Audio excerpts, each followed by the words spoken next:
Dora na mkaweze kuja tusikie neno la Mungu pamoja. Uhuru tulie nao katika Kristo. Bwana Yesu asifiwe sana. Jesus paid the full price of our redemption. He paid the full price of our redemption. A price we could not afford to pay for ourselves. Jesus paid it all. Praise the name of the Lord.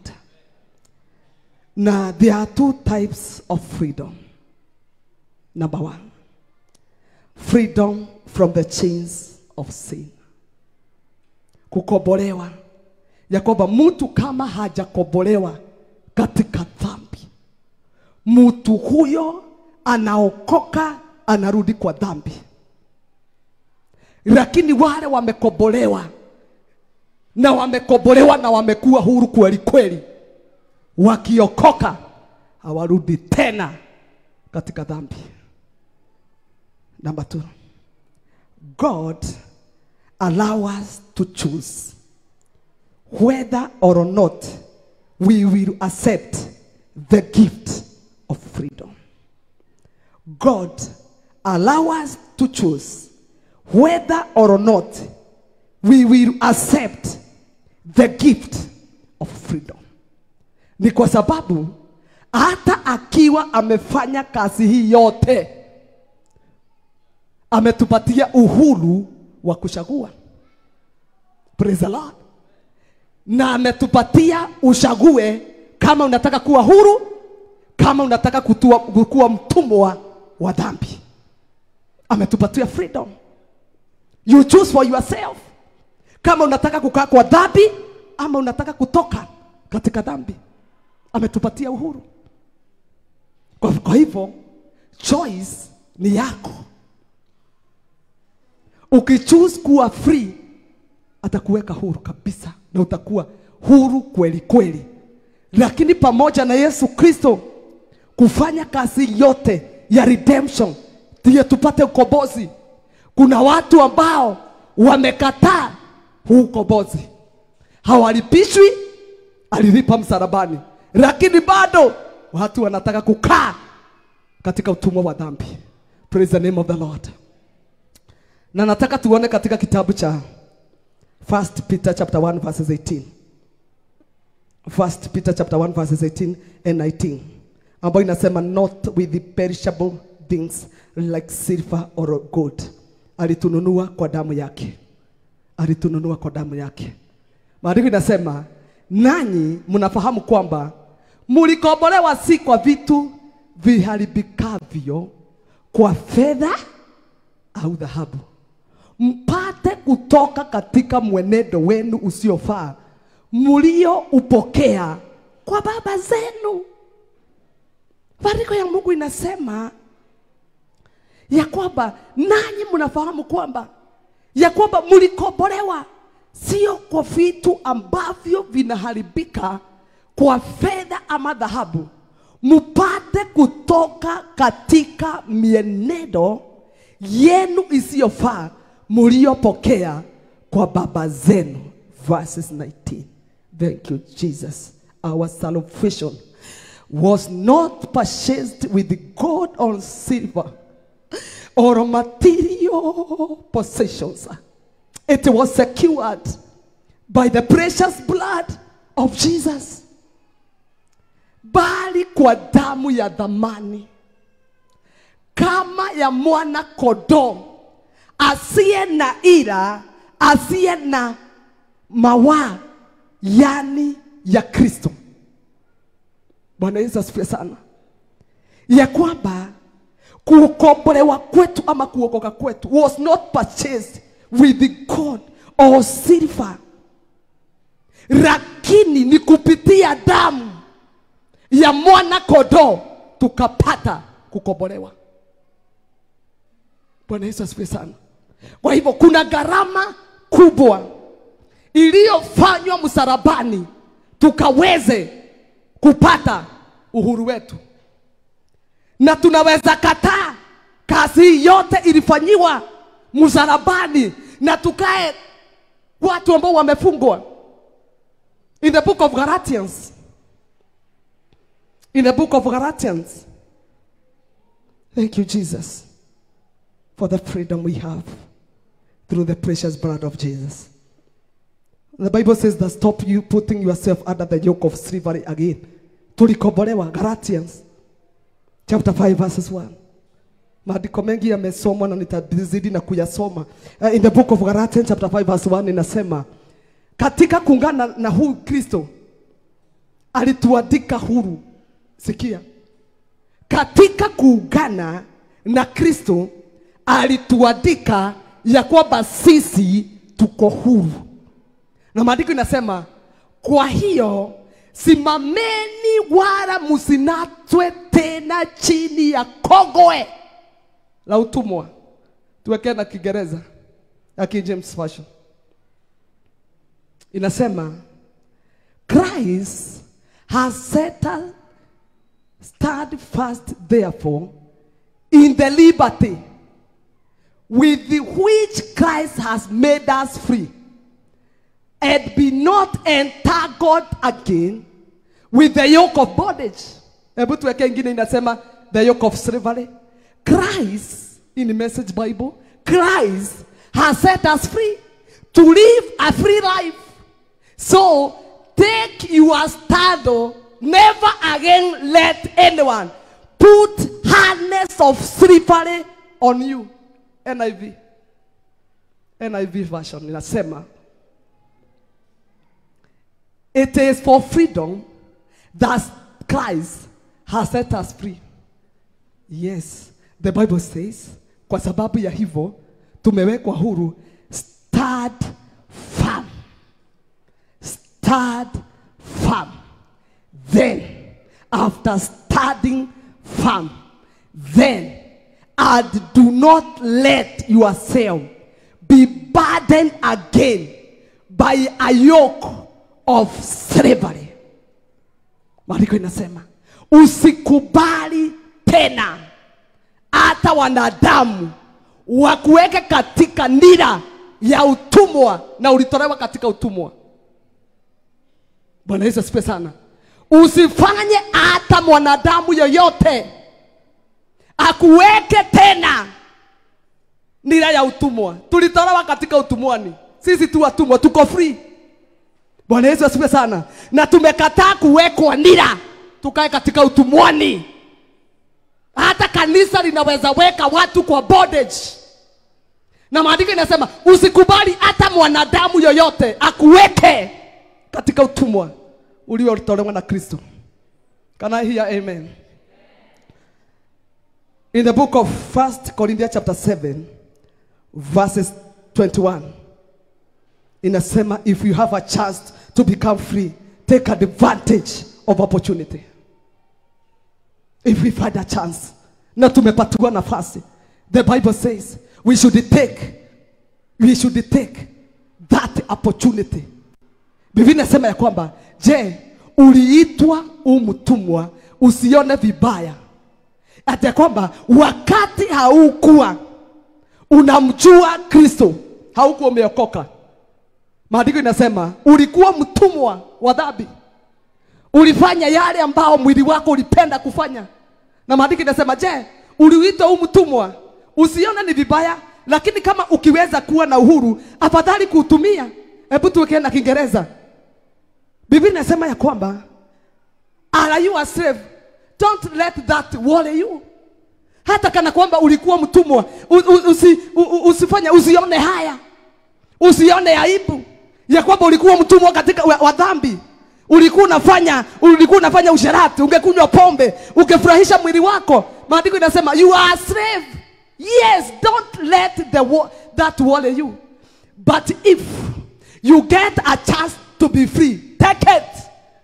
Pasolaba. Able to again at King James Version. My God. My God. But if you get a chance, mimi nimepata nafasi, na nitatumia hii nafasi nimepatiwa na Kristo, ya kwamba mimi si mtumwa tena, niko huru. Hey, praise the Lord. Maandiko inasema, are you God being a servant? I don't worry, care not for it. But If you may be made free, use it ladder. Able to weke NIV version. Oh my God, this is very powerful. Yes, you are safe when you are caught. Don't let it trouble you. Although if you can gain your freedom, do so. Do so. If you have a chance to become free, take advantage. Take that opportunity to be free. Bwana Yesu asifiwe sana. Na Mungu ametupatia nafasi. Imetuambia usijali. Ulikuwa mtumwa wa pombe, ulikunywa bangi, ulifanya vituko vyote. Hadi inasema usijali. Lakini kama umepatiwa nafasi ya kuwa free, take that opportunity. Take that opportunity. Natangaza tumepatiwa nafasi. Natangaza tumepatiwa nafasi ya kuwa huru, na hatutakubali kuingizwa katika nira ya utumwa. Verses 22 na Kiswahili. Thank you Jesus. Inasema, kwa maana yeye aliyeitwa katika Bwana hali ya utumwa ni huru wa Bwana.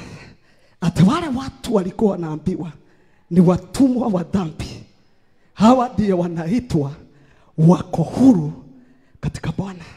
Hivyo hivyo yeye naye aliyeitwa hali ya uhuru ni mtumwa wa Kristo. Itwe gobo. We are slave of righteousness. We are not the slave of sin. We are slave of righteousness. Verses 23 nasema, oh my God, I love this. Mulinunuliwa kwa dhamana, musiwe watumwa wa wanadamu. Weka na Kiingereza. Sisi tulinunuliwa kwa bei. Stop becoming slaves of people. You are bought at a price. Salimia mtu mwambie ulinunuliwa kwa bei. Na huwe ukikanyaga kama mtu aliyeinunuliwa. Wakati wa kukaa kama kuku imenyeshewa umekwisha. Wakati wa kuenda umejikokota kokota umekwisha. Wakati wa kuenda kama mtu alilaaniwa na laana umekwisha.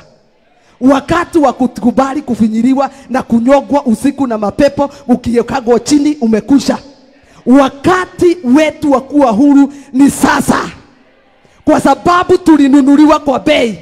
Na maandiko inasema, do not become slave of human beings. Bwana Yesu asifiwe sana.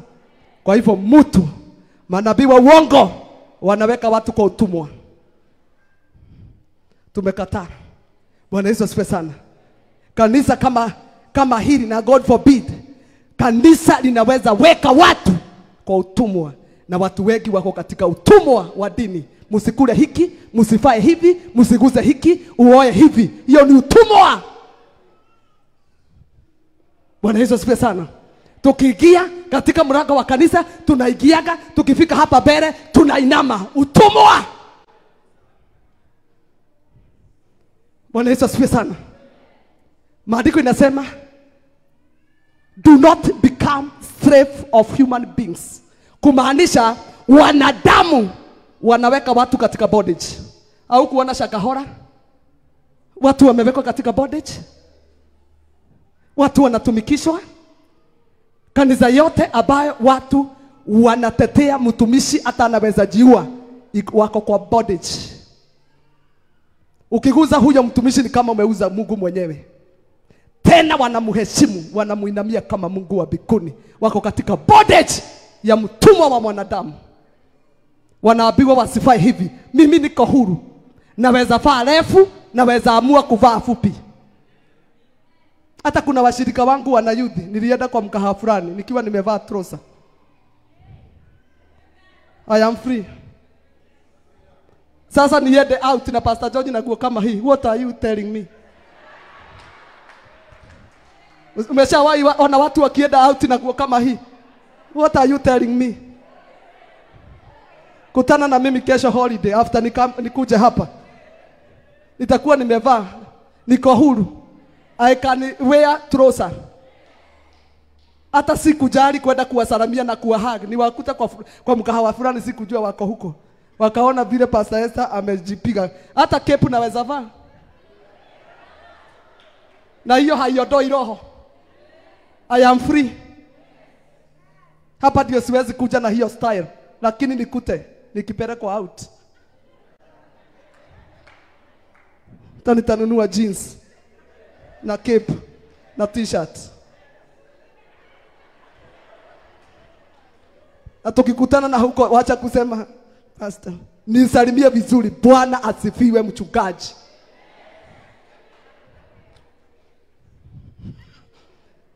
Bwana Yesu asifiwe sana. Watu wanawekwa mpaka katika utumwa. Usikunywe majani, iko na sijui iko na inaitwa nini? Nicotine. Nicotine. Kukunywa majani ni kama kukunywa sigara. Tunakunywa. Yani ukopo tukunywe nylon.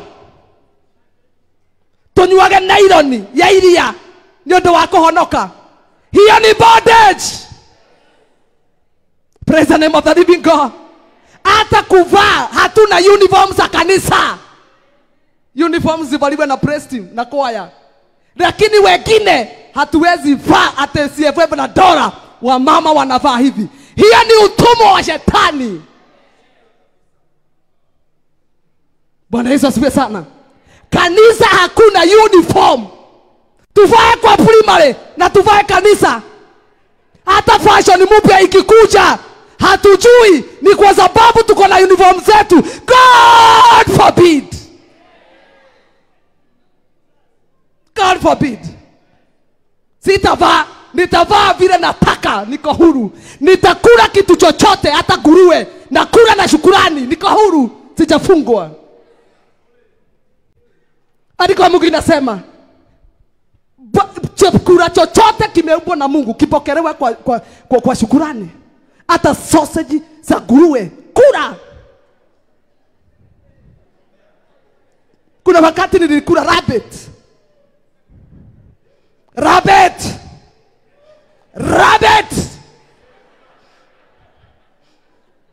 Hakuna kitu tuwezi anguka nacho.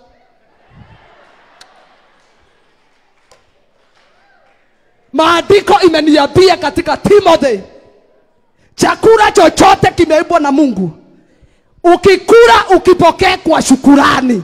Kwa hivyo hata nikikula nguruwe nasema nimeipokea kwa shukrani na ninakula choma. Yeti gerea idasia de agasi magoro mahana ate ogoro ndorere agatehagira.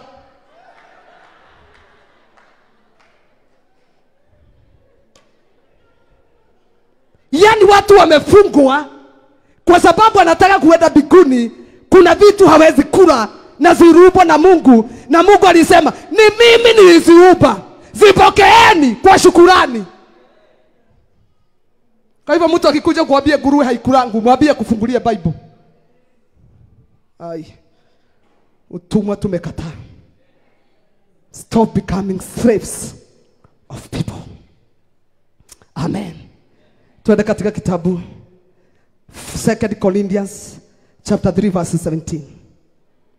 1 Corinthians chapter 3 verse 17 to 18.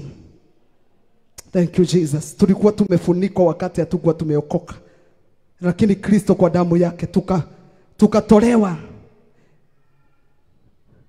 Biblia inasema 1 Corinthians chapter 3 verse 17. Second, not first but second. Second please. Acha tuone second inasema. Biblia inasema basi Bwana ndiye roho wa rakini, alipo roho wa Mungu hapo ndipo penye uhuru. God is the Spirit, and where the Spirit of God is, there is freedom, there is liberty. Mahali roho ako, kazi yake ni ya kutoa watu katika utumwa. Bwana Yesu asifiwe. Verse 18 nasema lakini sisi zote kwa uso usiotiwa utaji tulikuwa tumefunikwa. Utaji Nyuso zetu wakati hatukuwa tunamjua Mungu, nyuso zetu zilikuwa zimefunikwa. Hatukujua ukweli, hatukujua neno la uzima, hatukujua kazi iliyofanywa kwa sababu yetu. Lakini sisi zote kwa uso usiotiwa utaji, tukiurudisha utukufu wa Bwana kama vile katika kioo, ya kwamba tulipotolewa utaji. Maandiko ya Bwana inasema tukijiangalia katika ya kwamba sasa kupitia neno la Bwana tunaweza jiona vizuri vile tulivyo. Neno la Mungu ni kioo, tukijiangalia tunarekebisha. Praise the Lord. Na maandiko inasema tunabadilishwa kila siku tufanane na mfano huo, toka utukufu hadi utukufu. Tunabadilishwa, tunakuwa transformed ili tukufanane na Kristo. Maandiko inasema ya kwamba tukibadilishwa tufanane na mfano huo huo, toka utukufu tunatolewa katika utukufu hii. Unaokoka, unaenda ukibadilishwa. Hata mimi kufika hapa nimefika, bado Roho Mtakatifu anafanya kazi ndani yangu ya kuzidi na kunibadilisha. Sijafanana na yeye, sura yangu bado haijafanana na Kristo. Ananibadilisha kila siku nifanane na yeye. Kwa hivyo ni kazi yako ya kwamba kama mtu akiokoka, utaji unaondolewa. Lakini kuna watu wakiokoka, ukiingia katika dhambi, utaji unarudi, unafunikwa tena, ya kwamba unafanya dhambi na ustuki. Ni kwa sababu ulipookoka ulitolewa huo utaji, ulikuwa umekufunika, hauchui ukweli. Ukirudi kwa dhambi unarudisha huo utaji. Bwana Yesu asifiwe sana. Katika kitabu cha John chapter 8 verses 31. Thank you Jesus. Alafu tuende 1 Peter chapter 2 verse 16, ambayo inasema do not use your freedom as an excuse for doing evil. Biblia inasema in the book of John chapter 8 verses 31.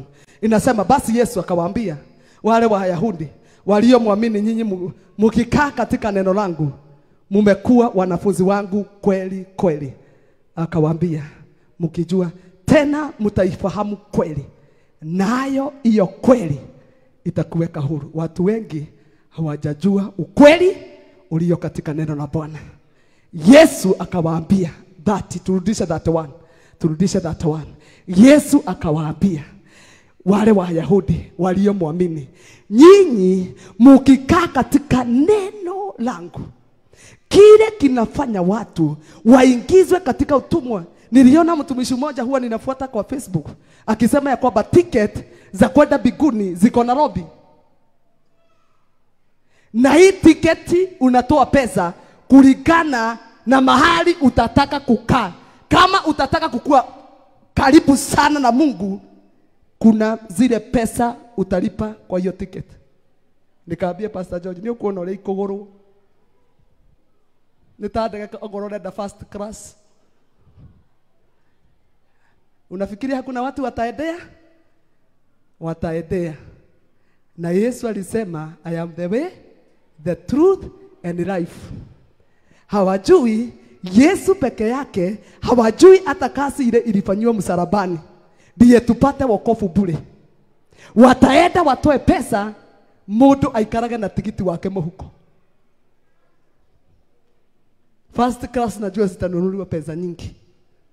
Mundu bora ena tikiti, ona waadharia, hata ufanye usherati, hata ukunywe pombe, ufanye mambo yote, bora wena tikiti. Wagure no, ona wahiki atumia 5, bora uko na tikiti. Bwana Yesu asifiwe sana. Naona kama itafika mahali mpaka zianze kuuzwa kwa gari. Ticket, biguni, za biguni.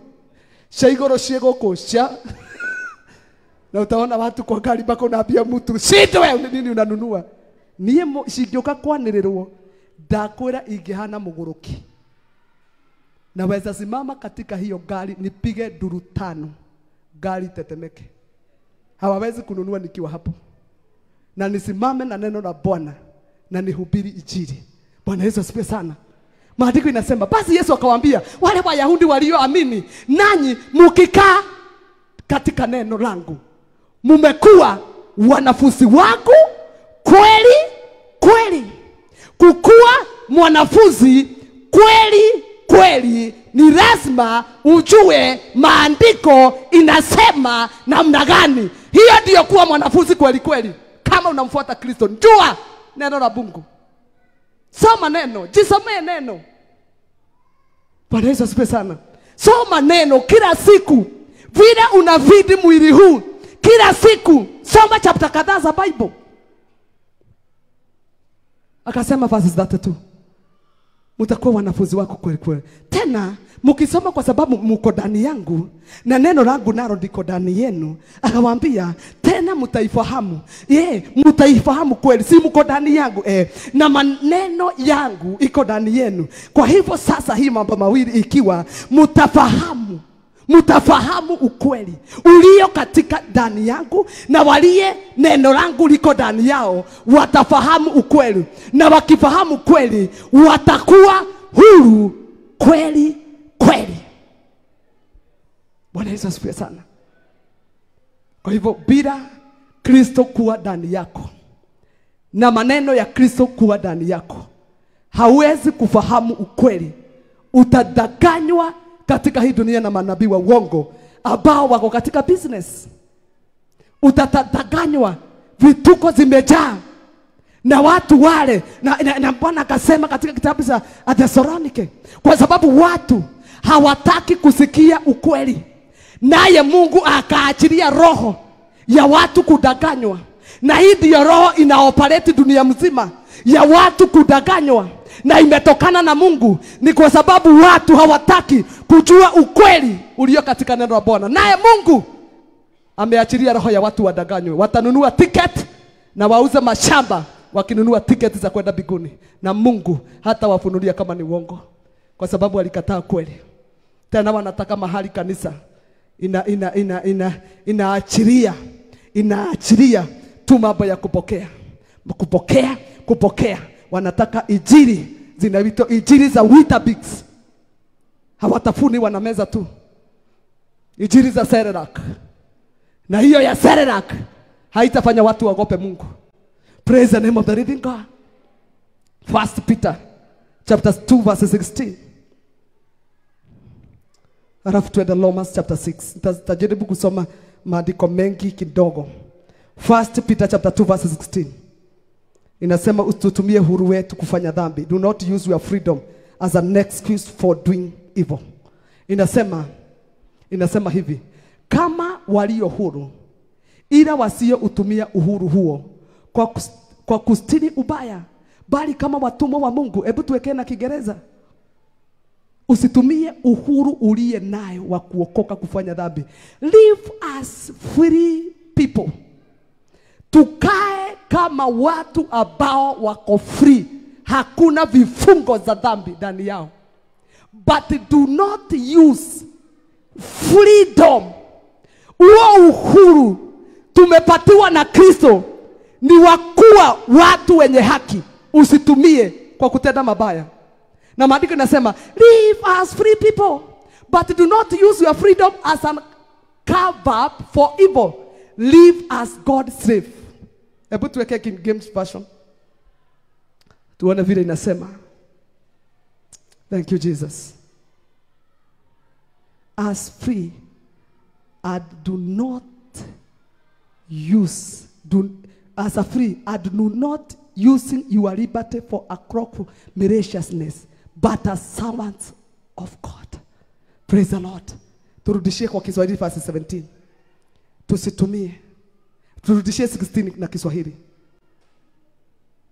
Kama walio huru, ila usiutumie uhuru huo tumepata katika Kristo, tukakokoka na tukakombolewa kwa kustiri ubaya, bali kama watumwa wa Mungu. Romans chapter 6 verse 17. Ambayo inasema we were once slave of sins. Sasa sisi we are slave of righteousness. Inasema lakini Mungu, thank you Jesus, Lakini Mungu na ashukuriwe, kwa maana mlikuwa watumwa wa dhambi. Ati zamani wakati hatukuwa tunamjua Kristo, tulikuwa watumwa wa dhambi. Lakini mulitii kwa mioyo yenu ile namna ya elimu ambayo muliwekwa chini yake. Tukajua ukweli, tukajua neno la Mungu, tukajua maneno ambayo hatustahili kufanya. Praise the name of the living God. 18 nasema, na mlipokwisha kuwekwa huru bali na dhambi. Ya kwamba tulipokuwa kuwekwa huru na tukawekwa, dhambi ziko bali na sisi, hata hatuwezi zikaribia. Maandiko inasema tukawa watumwa wa haki, ithuĩ twĩ ngombo cia ũthingu. Bwana Yesu asifiwe sana. Sisi ni watumwa wa kufanya mambo ya haki. Kwa hivyo kuokoka ambao tuliokoka, tuliacha kuwa watumwa wa dhambi, tukawa watumwa wa kufanya mambo ya haki. Bwana Yesu asifiwe sana. Romans chapter 8 verses 15. We have not received the spirit of slave that leads to fear again. Inasema, kwa kuwa hamukupokea tena roho ya utumwa ileta hofu. Ya kwamba roho ya utumwa inaleta hofu. Mtu hayuko huru, mtu hana furaha ya Kristo. Bali mulipokea roho ya kufanywa wana, ambayo kwa hiyo twalia Amba, yani Baba. Haleluya. Ya kwamba ile roho wa Mungu tulipokea, tumefanywa wana wa Mungu, ambayo kwa hiyo tunasema tunaweza enenda mbele za Bwana na tumuite Baba wetu wa mbinguni. Amen. Ni kwa sababu tumefanywa wana. Hatukupokea roho ya utumwa sisi ambayo inaleta hofu, bali tulipokea roho ya kutufanya kuwa wana. Na kwa hiyo roho tumepatiwa uwezo wa kumuita Baba na aitike. Amen. Galatians chapter 2. Galatia chapter 2. Thank you, Jesus. Is it Galatia chapter 2 verses 15? 2 verses 14. Kasi ya Yesu msalabani atharirie thirĩ ũrĩa twandĩkĩirwo, o hamwe na watho ũrĩa watũmĩte tũgĩe na thirĩ ũcio. Ya kwamba sisi tulikuwa na deni tunadaiwa. Kukufa kwa Yesu msalabani, Biblia inasema, walakini nilipoona ya kuwa njia yao, not Galatian but is it Galatian 2:14? Hebu tusome hii tusikie inasema nini. Walakini tulipoona ya kuwa njia ya haiendi sawa sawa ile ya kweli ya Injili. No. Pastor George, hilo neno liko na wapi? Colossians chapter 2 verse 14. Yes, not Galatian but Colossians. Ile mashtaka tuliyokuwa tumeshtakiwa. Ni hapa. Nanyi mlipokuwa mmekufa kwa sababu ya makosa yenu, kutahiriwa kwa mwili wenu, aliwafanya hai pamoja naye, akisha kusamehe makosa yote. Verses 14, nataka tuone 14. Maandiko inasema, akisha kuifuta ile hati iliyoandikwa kushtakiwa kwa hukumu zake. Ya kwamba kuna makosa tulikuwa already tumestakiwa, sisi ni wenye dhambi. Ile handwriting tulikuwa tumeandikiwa, akaifuta kwa damu yake. Tulikuwa tumeandikiwa tukufe. Tulikuwa tumeandikiwa sisi si wa maana. Tulikuwa sisi tumepotea, hatuna mchungaji. Tulikuwa tumeandikiwa sisi tugojeke. Ile maneno yote tuliandikiwa, hiyo handwriting yote Yesu Kristo akaiondoa. Na maandiko inasema, na hukumu zote. Hata tulikuwa tumehukumiwa, hata tuishe, hata tumalizike, hata hakuna mahali tunaenda. Hukumu zilikuwa zimepitizwa already. Lakini maandiko inasema, iliyokuwa na uadui kwetu, akaiondoa isipo tena, akaiogomea msalabani, ya kwamba ile mashitaka yote tulikuwa tumeandikiwa sisi si wa maana, wokovu sio wetu, hiyo mashitaka yote tuliandikiwa, akafuta hiyo handwriting, na hiyo mashitaka yote akaiondoa. Maandiko inasema kwa kuenda msalabani mashitaka yetu yote iliondolewa, hakuna kitu tunastakiwa. Haleluya! Na ni vizuri tusimame imara katika uhuru tulio nao ndani ya Kristo, na tusikubali kufinyiliwa, tusikubali kuangamizwa, tusikubali kutembea na umasikini. Na Yesu Kristo alifanyika umasikini kwa sababu yetu. Wakristo ni lazima tufike mahali tujijue. Bwana Yesu asifiwe sana. Ni lazima ufike mahali ujue kwamba uko huru kupokea chochote ambacho unataka katika hii dunia. Uko huru kutembea, ukiwa huru, ukiwa na mambo yote ambayo iko katika hii dunia mazuri. Wewe ni mtoto wa Mungu. Lakini tunakaa tumeokoka, lakini bado ni kama vile unaweza fungua pengine busi, ama unaweza fungua kuku, acha niseme kuku ambayo ilikuwa imefungwa. Hata ukifungua huwa haiendi, huwa inafikiria bado imefungwa. Na hivyo ndivyo watu wa Mungu wako, walifunguliwa lakini wanakaa kama bado wako katika vifungo. Maikaraga tango kweo, ona yohorwo eciragia no njohe. Na tena hiyo kuku kitambo yende ina take time, na imeshafunguliwa, miguu iko huru. Na sisi nakwambia tumefunguliwa katika vifungo za umasikini, katika vifungo za magonjwa, katika vifungo za kufinyiliwa. Na sasa tuko huru, tunaweza pokea chochote tunataka kutoka kwa Mungu. Roho ya umasikini, it is not our portion.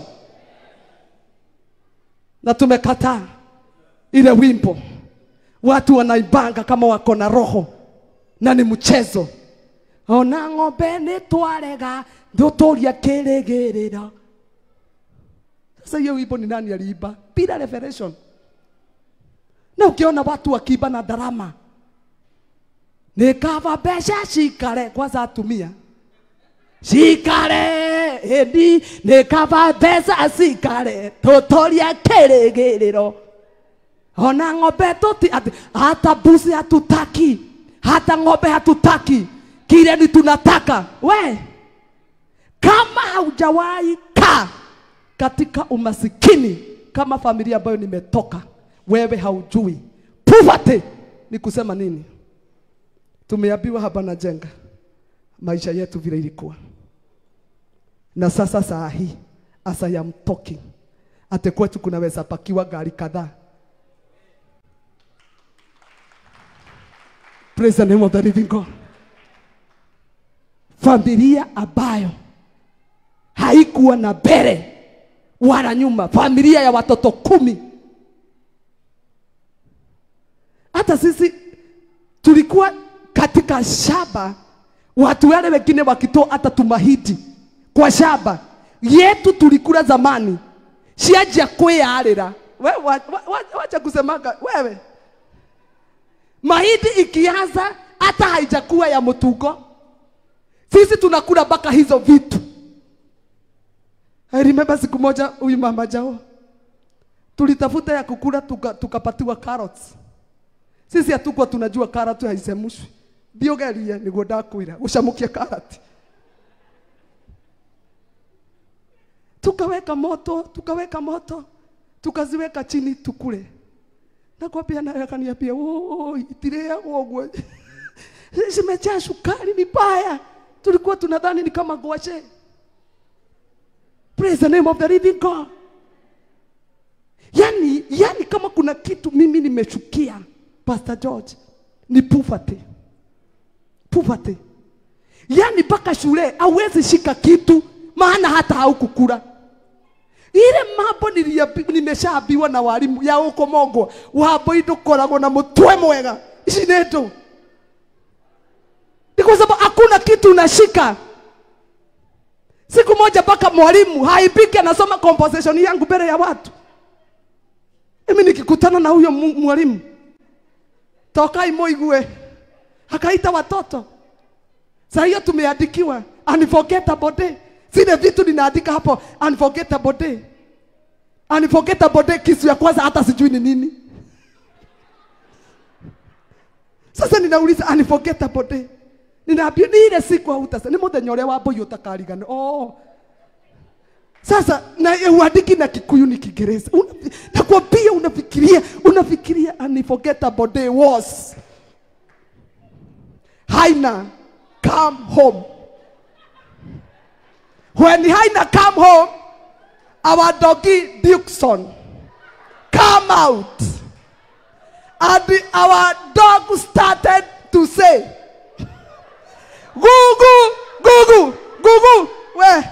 Iyo Gugu itajaza karatasi yote. Gugu, Gugu, Gugu, Gugu, Gugu, Gugu, Gugu, Gugu.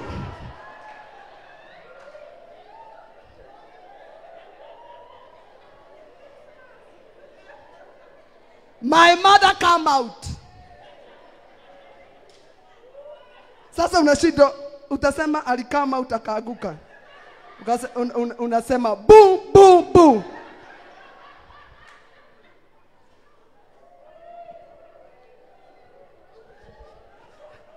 Na ni mimi hapa nasema hivi. What God can do, no man can do. It is not about the level of education. It is not about compensation, no. Hey. It is about God and the power of the cross. It is about Jesus.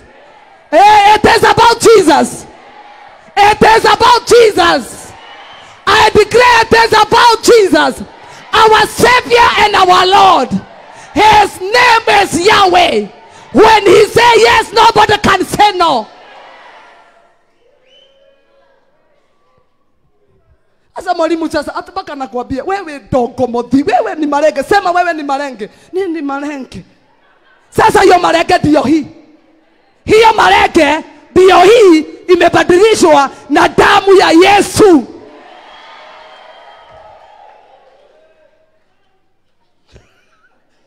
Haleluya. Hiyo marenge aliita akuja ione marenge vile inafanya.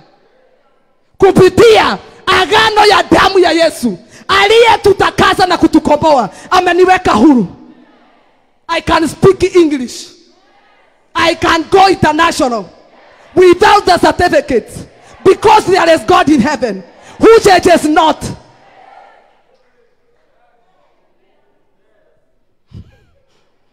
Haina come home. Dixon, our dog.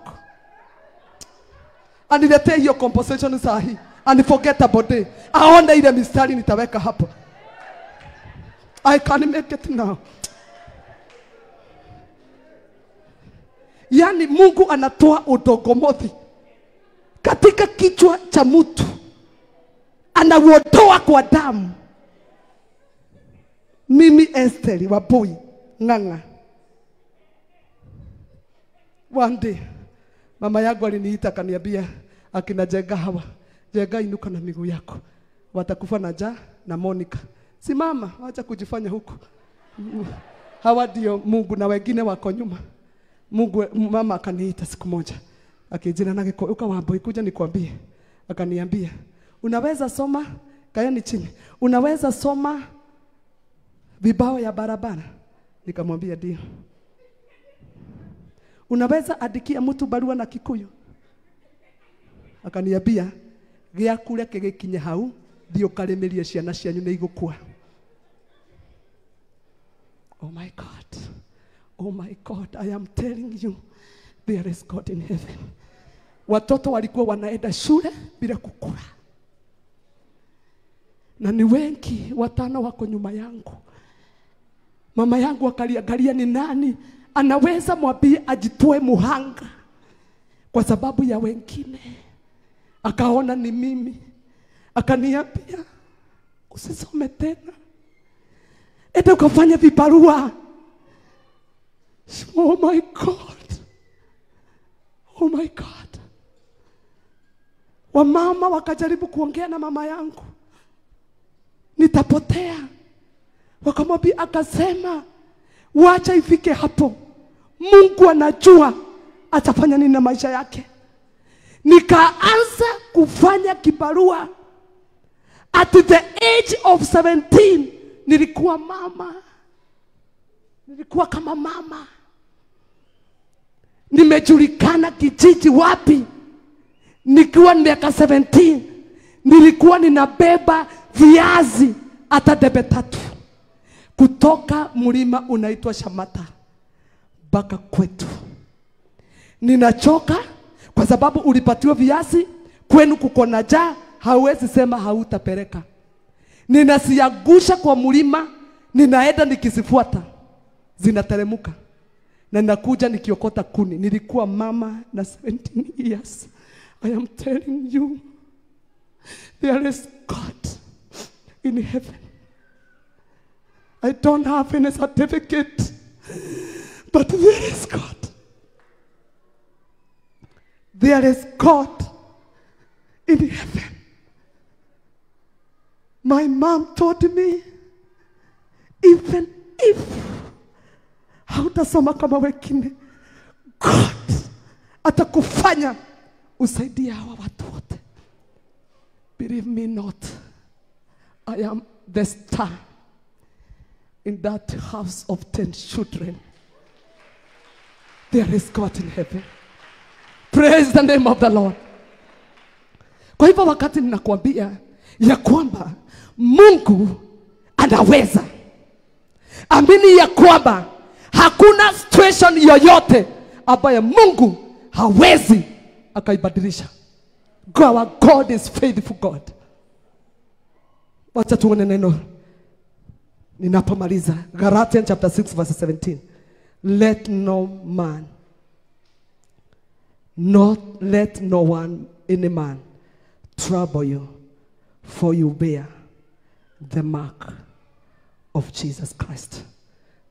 Biblia inasema tangu sasa, si kesho, si masaa hiyo ingine, tangu sasa mtu asitaabishe, kwa maana ninashukua mwilini mwangu chapa zake Yesu. Tuwekee na Kiingereza. Let no one make any trouble in me. Inasema from now on, kumada gekeno gothie na mbere, kumada gekeno ndiraria gothie na mbere. Maandiko inasema let no one cause me trouble. Kwa nini? For I bear on my body the mark of Jesus. Ate kutoka saa hii mtu yeyote asijaribu kunichezea. Ni kwa sababu niko na alama ya damu ya Yesu Kristo. Bwana Yesu asifiwe sana. Kutoka saa hii natakasa warogi, wachawi, maroho yoyote isikulete. You bear the mark of Jesus Christ. Uko na alama ya damu ya Yesu.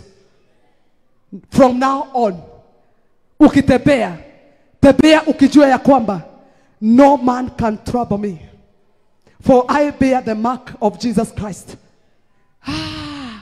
Praise the name of the living God. Hakuna mtu anastahili kukutaabisha hii dunia. You bear the mark of Jesus. Unastahili hata mtu akupeleke kwa mganga, huwezi rogeka kama uko na hiyo alama. Na kama ilifutwa, ni vizuri ukaweze kurudia Mungu. Hiyo alama ya Yesu Kristo irudi ndani yako. Amen. Wacha nisome kitabu ya 2 Peter 2:9. We are chosen people. Tumalize na hii. Niko na maandiko mengi lakini masaa yameenda sana nikiwatolea ushuhuda wangu. The Bible says, if this is so, then the Lord. 2 Peter chapter 2. Is it 2 Peter chapter 2 verses 9? Aba inasema we are chosen generation. Wasomaji wa Bible, is it first or second? Hebu tuweke first tuone kama ni hapo. Yes. First Peter chapter 2 verses 9. Inasema, but you are a chosen people, a royal priesthood, a holy nation, God special. Angalia, God special possessions. Na maandiko inasema, that you may declare the praises of him who called you out of darkness into his wonderful or marvelous light. Hey, Bwana Yesu asifiwe. Ya kwamba mtu asikuletee. Basi nyinyi inasema bali nyinyi ni mzao mteule. Kuhani, sisi ni makuhani wa kifalme. Sisi ni taifa takatifu. Watu wa miliki ya Mungu. Mupate kuzitangaza fadhili zake aliyewaita mutoke gizani mukaikie katika uhuru nuru yake ya ajabu. Weka na Kiingereza inasema vizuri sana. Oh my God, we are chosen generation. Ile inasema chosen generation. Ni King James Version. Hebu tuweke King James Version tuone kama inasema, but you are chosen. Yes, we are chosen generation. Sisi ni taifa ambalo limeteuliwa na Mungu. We are royal priesthood. Sisi ni makuhani, a holy nation, people for his own, that you should show forth, that you should show forth the praises of him who has called you out of darkness into his mother's. Hapo chini nasema, thank you Jesus, ya kwamba kuna wakati sisi hatukuwa watu. You are chosen, you are once you are not a people who in the time past, at wakati ule umepita, you are not a people, but are now the people of God, who had not obtained mercy, but now have obtained mercy. Hebu tuweke na NIV. Inasema, nilisoma NIV nikasema once you are not a people, ate sisi hatukuwa watu, but now you are the people of God. Sisi hatukuwa watu, lakini sasa sisi sisi ni watoto wa Mungu. Once you had not received mercy, hatukuwa tumepokea rehema, but now you have received mercy. Hatukuwa tumepokea rehema, lakini sasa tumepokea rehema. Bwana Yesu asifiwe sana. Hii maandiko ni ya kutia moyo, ya kwamba once you are not a people. Zamani zile watu wangesema kwa huyo mama amepata watoto 10, kunaweza tokea watu, hakuna mtu angeamini. Once you are not a people, but now you are the people of God. Once you had not received mercy, but now I have received mercy. Bila kununua, nimepata rehema kutoka kwa Bwana. Kama vile tuliambiwa na Minister Jeka, wewe ndiye umeitwa utangaze nuru ya Kristo kwenu. Watu wajue Mungu, ya kwamba Mungu anaweza badilisha hiyo familia kama vile amebadilisha yetu. Anaweza okoa walevi. My brother siku moja tu alikuja hii kanisa one time, mlevi wa kupindukia. Unajua kana damu rogamirie. Tulimsimamisha Pastor George. Sio kama nilimwambia, sasa unajua hata vile ako juu. Brother ya pastor. Aliposikia neno la Mungu, hata sikumwambia apige magoti. Aliingia tu kwa nyumba akaniambia niombeeni niokoke. Nikadhani ni mchezo tu. Na kuambia hakukunywa tena. Bwana Yesu asifiwe sana. Wale walevi walikuwa anakunywa, mama yangu ananiambia your brother atakufa. Anakunywa, analala kwa mtaro. Ananiambia niliamuka kumtafuta, nikamkuta kwa mtaro kwa baridi. Huyo alikuwa anakunywa. Saa hii kama kuna mtu ananisalimiaga na ushuhuda, unasikia ni ushuhuda mzuri, na kwa kanisa moja LCFF huko pande za huko Nyahururu pande hizo. Mwadhani agoshwa pastor Yesu Kristo arone. Baka ninasema hakika kuna Mungu mbinguni. Ya kwamba baka wale walikuwa subua kwetu, walitaka hatukupata amani, wote hawa brother wawili wameokoka, very committed in the church. There is God in heaven. tukikutana kwetu sisi zote neno ni moja. Haleluya, Bwana asifiwe. Nakwambia na kwenu mwangaza wa Mungu utakuja. Bwana Yesu asifiwe sana. Saa hii hata nikipiga mama yangu simu, ninaweza ananiambiaga ni lazima usalimie mama fulani, niwe mume wa nyore ugaga ninangania tugeithie pastor.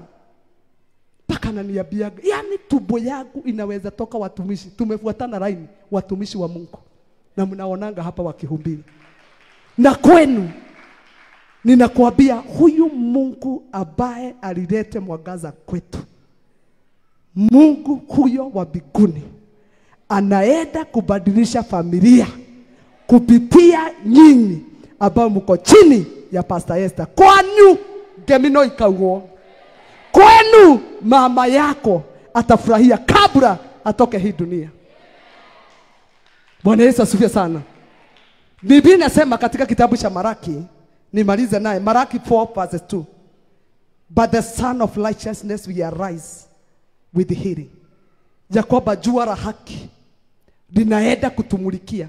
Maandiko inasema not Galatian but Maraki 4:2. 4:2 Maraki, tuweke na Kiswahili Maraki. Maraki 4:2. Kule mwisho kabisa Maraki. Thank you Jesus. Wacha tungoje tuwekewe Maraki. Inasema lakini kwenu nyinyi watu wa CFF Dadora munao licha jina langu, anasema Mungu, jua la haki litawasugukia lenye kuponya katika mabawa zake. Nanyi wakati wenu wa kutoka nje na kucheza kama dama wa mazizini umefika. Jua la haki la kuangazia familia zetu likiwa limebeba healing ya familia wakati huu wa Pasaka. Maandiko inasema naro utakuja na uponyaji ukiwa kwa mabawa zake. Nasi tutaweza kutoka nje kwa sababu tumekuwa katika vifungo na familia zetu, na tutaanza kucheza tukiwa huru kama dama ambayo inakuanga imefungwa, ikifunguliwa inakimbia. Hivyo ndivyo Bwana anaenda kufanya. Jua la haki likiwa limebeba healing na mabawa litakuja na litatuangazia. Tutapata uponyaji wa biashara, nasi tutatoka nje tukicheza kwa furaha kama dama ambayo imetoka mazizini. Verses 3 nasema tutaweza kukanyanga adui sasa. Nanyi mutawakanyanga waofu wa magonjwa, waofu ambao wametufinyiria, tutapatiwa nguvu za kuwakanyanga. Na maandiko yanasema nanyi mtakanyanga waofu, maana watakuwa kama majifu chini ya nyayo za miguu yenu katika siku ile nifanyayo, asema Bwana wa majeshi.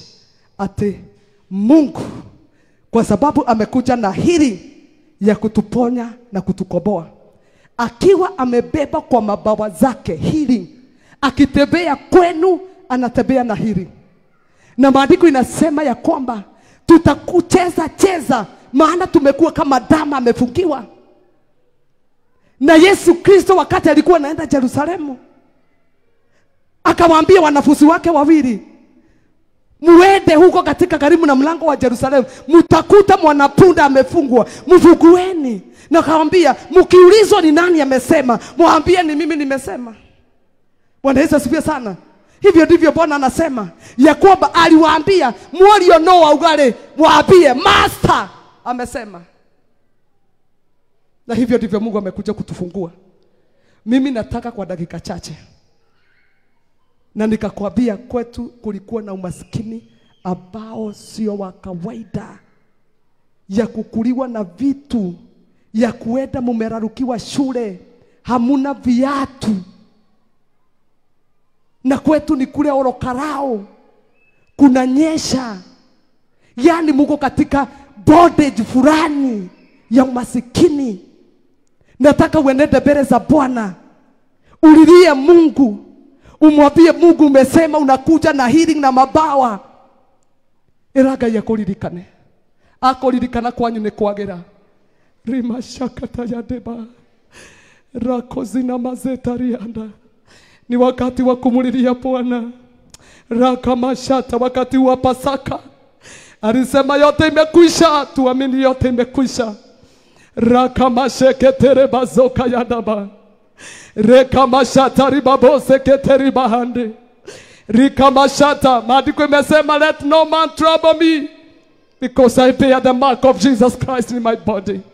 Reposi na zateri katezo nilaha. Rakaboshe ketere beso dikataya nama. Shaloma zakata ribose tarina. Rekeda mazota rakatere besi alaba. Remozi alabae Riata ya Rabbi Lioko Riasai Rabina Rakoshina Orikata ya Rabbi. Oi Mungu wa mbinguni, tunataka uhuru wetu. Tumefinyiliwa ya kutosha. Farao Bwana ametufinyilia. Alifinyilia wana wa Israeli. Ukatuma Musa awatoe wana wa Israeli katika utumwa. Walifinyiliwa na kazi mzito. Walijenga, walikuwa wanatengeneza matofali. Ramakozi na mahanda. Reketeria mazota riba. Rika masheta ribosa taya. Reke na mazeta baganda. Tumekataa kubebesha mizigo. Reka bayanda roba. Umesema tusimame katika uhuru na tusikubali kutua katika nira ya utumwa. Rakazadebo sata. Rakazadebo kata. Reka mashata bahanda. Tusikubali kuwekwa katika nira za utumwa. Raka baganda mazeta. Reka baganda mazeta baganda. Shaka baganda mazeta. Shaka baganda riba. Makozina maganda. Sheketeria baganda ba. Shaka baganda. Shaka baganda. Every yoke of slavery. Reka baganda ba. Reka baganda ba. Shaka baganda. Shaka baganda bazeria. Tumeapia tusikubali. Stand firm. Shaka baganda ba. Shaka baganda ba. Usimame imara. Sheketeria baganda. Na usikubali kuwekwa tena katika utumwa. Stop putting yourself under the yoke of slavery again. Our time has come for freedom. Reka baganda ba. Reka baganda ba. Shaka baganda. Biblia inatuambia, if you have a chance, hori maganda, to become free, take advantage of that opportunity. Shaka baganda. Shaka baganda. If you have a chance, reka baganda. Tuko na nafasi ya kuwa huru siku ya leo. Maandiko inasema, take that advantage. Take that opportunity. Reka baganda. Shaka baganda ba. Shaka baganda ba. Stop becoming slave of people from today. Shaka baganda ba. Shaka baganda ba. Shaka baganda ba. Reka bazeta ba. Reka bazeta ba. Let no man make you trouble, for we bear the mark of Jesus. Reka baganda ba. Shaka baganda. Let no man be trouble for me. Reka baganda. Shaka baganda ba. Shaka baganda ba. Shaka baganda ba. I declare the Son of Righteousness will arise upon us today with the healing. Shanteri basodi kata. Makayanda bazota. Shereberia kata. Tumekataa kuwa watumwa. Reka baganda. Watumwa wa magonjwa. Watumwa wa kufinyiliwa. Tumekataa kukaa katika vifungo. Na Yesu Kristo amelipa deni tuwe huru. Sharaba zeketa. Tutasimama katika uhuru. Tumekataa kubebeshwa mizigo. Kila mizigo yote tumebebeshwa ya magonjwa. Tunaraba zeketa. Hata katika familia. Zalebo katanda na dozi ya laba. Reketeria baganda ba. Shaloba kateria zadia. Rakazini kiti ya taya. Tereketeria kato. Palopa kateria mazeta. Wafungwa, takwabudu